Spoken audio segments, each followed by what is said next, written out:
So, hello guys. So today we have very special person with us.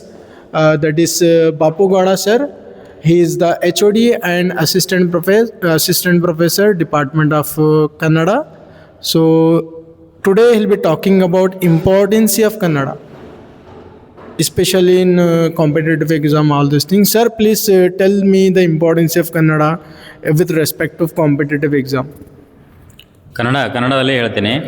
You take it. ಇವತ್ತಿನ ಸ್ಪರ್ಧಾತ್ಮಕ ಪರೀಕ್ಷೆಗಳಲ್ಲಿ ಸಾಮಾನ್ಯ ಕನ್ನಡ ಮತ್ತು ಕನ್ನಡ ಪತ್ರಿಕೆ ಮಹತ್ವ ಅಂತೇಳಿ ಅವರು ಪ್ರಶ್ನೆ ಕೇಳಿದ್ದಾರೆ.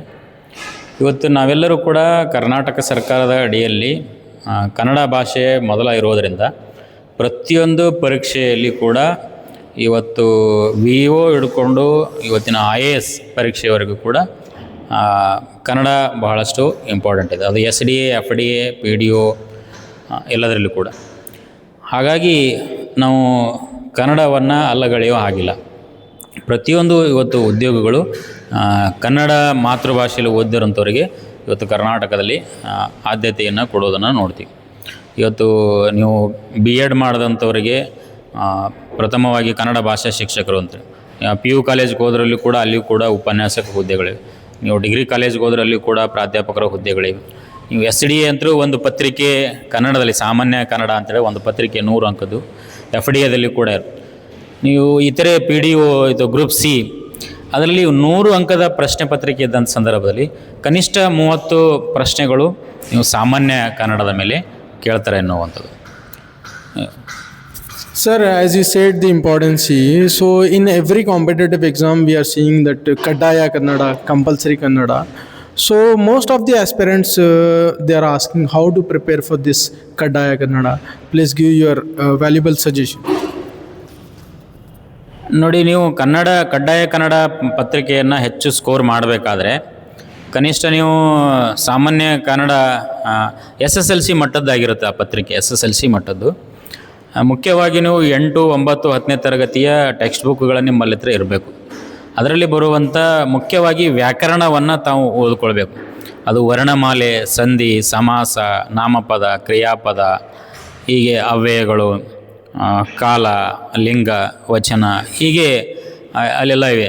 ವ್ಯಾಕರಣವನ್ನು ತಾವು SSLC ಮಟ್ಟದಲ್ಲಿ ಅದನ್ನು ಕಡ್ಡಾಯವಾಗಿ ಓದ್ಕೊಂಡ್ರೆ ನೀವು ಈಸಿಯಾಗಿ ಸಾಮಾನ್ಯ ಕನ್ನಡ ಪತ್ರಿಕೆಯನ್ನು ಪಾಸ್ ಮಾಡ್ಬೋದು ಎನ್ನುವಂಥದ್ದು. Sir, thank you so much.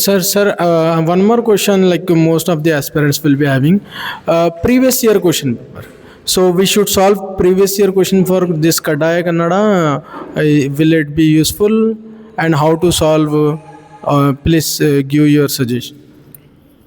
ಅದು ಕೂಡ ಭಾಳ ಉತ್ತಮ ಇದೆ. ನೀವು ಕಳೆದ 10 ಒಂದು ಪತ್ರಿಕೆ ಅಥವಾ 10 ವರ್ಷದ ಹಿಂದೆ ನಡೆದಿರುವಂಥ ಸಾಮಾನ್ಯ ಕನ್ನಡ ಪತ್ರಿಕೆ ಮೇಲೆ ಪ್ರಶ್ನೆ ಪತ್ರಿಕೆಗಳನ್ನು ಕಲೆಕ್ಟ್ ಮಾಡಿಕೊಂಡು ಅಲ್ಲಿ ಹೆಚ್ಚಿನ ಪ್ರಶ್ನೆಗಳು ಯಾವುವು ಕೇಳಿದಾನೆನ್ನು.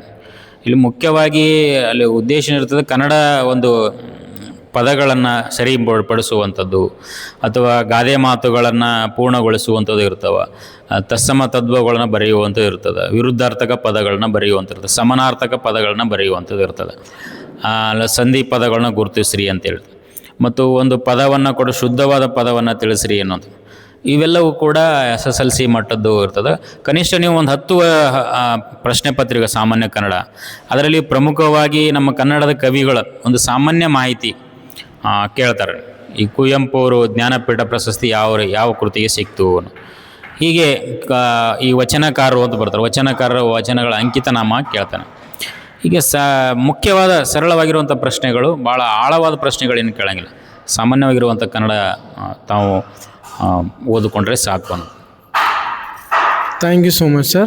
So we'll meet in the next video. So these are the valuable suggestions from our Bapu Gada sir.